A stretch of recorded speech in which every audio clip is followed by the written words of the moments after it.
It's the movie Nerd 85 coming at you again, guys. Tonight we're going to talk about the Crocodile Dundee trilogy. Um, yes, an awesome 80s comedy, in my opinion.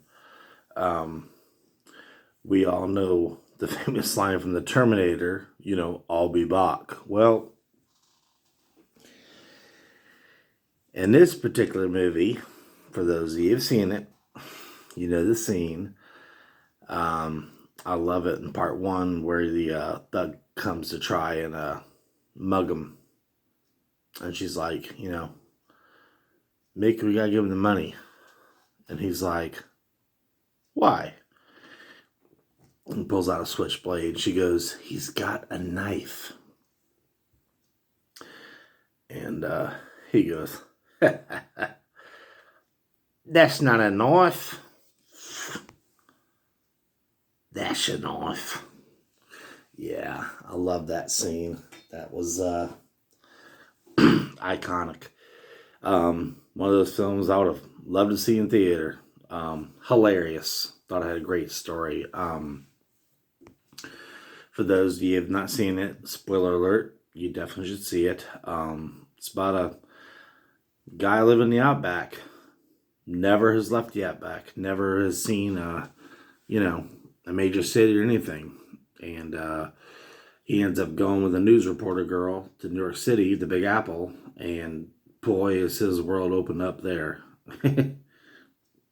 It's just from transvestites dressed up at the bar. That's a guy trying to make himself look like a shield. Look at that. Just, to the party where the guy's doing cocaine and Crocodile and he just pours out all the cocaine and dip it in there, mate. Get on to it. Get on to it. Yeah, it was just awesome. I loved it. I laughed my ass off. Full classic 80s movie. Love that film. Going on with part two. Part two, to me, was also an extremely well written movie. Obviously, it's not as good as the first, but I mean, it had its moments. It still had hilarious scenes to me, and to me, it actually upped the stakes and got a lot more serious when people were after Dundee and his girl, the drug lords, and I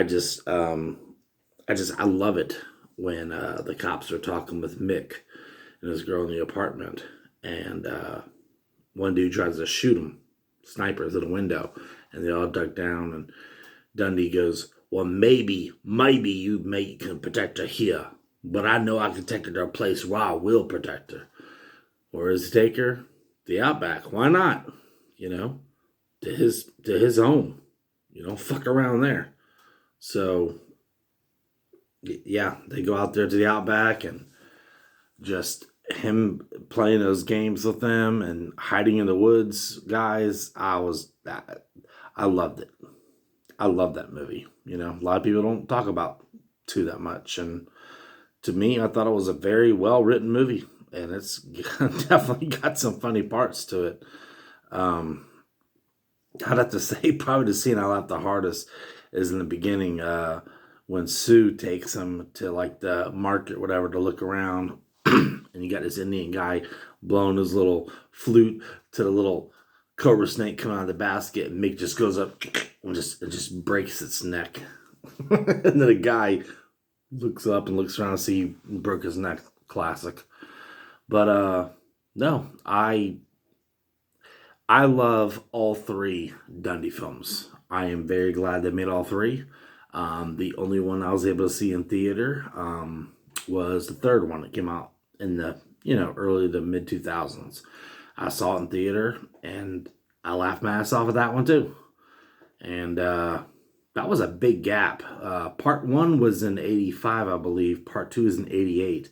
The third one wasn't until like 2003 or 2004, so that was a big gap. But anyway, one of my favorite scenes of part three. In part three, he's married. Well, wants to get married, and actually has a kid. Well, he's already been to New York in 1 and 2, but he hasn't been to Los Angeles. So in Los Angeles, he gets, familiar with a skunk, a hot tub, jacuzzi, and one of my favorite parts is when he tells his best friend in the movie, Jacko, which is played by the same actor as the mercenary hired to kill him in part 2, but they got completely different names. So, same person in real life playing the guy, but 2 different characters. But anyway, so Jacko's with him, and Dundee's driving at night, and he's like, mate, he's like, tonight, he's like, Sue's working late. He's like, tonight, mate, I'm going to take you on some real fine dining. Well, where do they go? They go to Wendy's. Yeah, they go to Wendy's.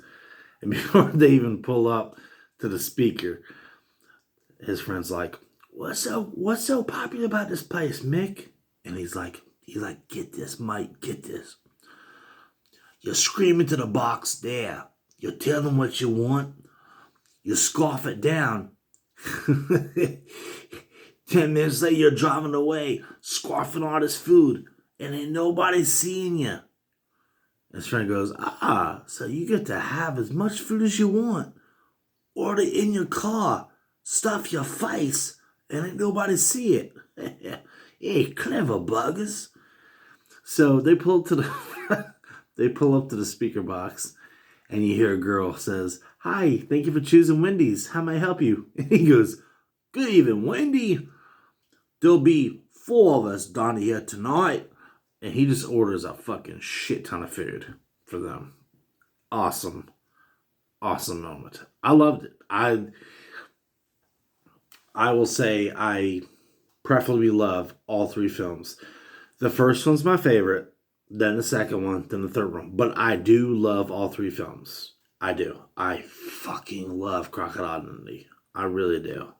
Now, some people out there that, don't like any movies past G or PG rated, they might say this is tarnation. But to me, today almost everything is tarnation.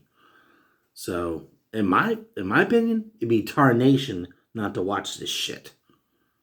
So, that's my look on those 3 films, guys. For those of you who have not seen it, you gotta watch it, man. You got to watch it.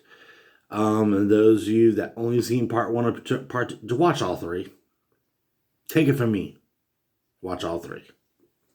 So, I mean, they're hilarious. I mean, they talk about an 80s icon. I mean, God, I love those movies, and I wish I could see the first 2 in theater. But, I didn't. It is what it is. So, that's my thought on the Crocodile Dundee trilogy. I highly, highly recommend you guys checking out those films. I love all 3. And I always wanted to meet Paul Hogan, So, I am and always will be the Movie Nerdy 5 guys. Please don't forget to subscribe. I'd appreciate it. It really means a lot to me. So, all right. And I'll say this. Thanks for watching my videos, maiden. Good day.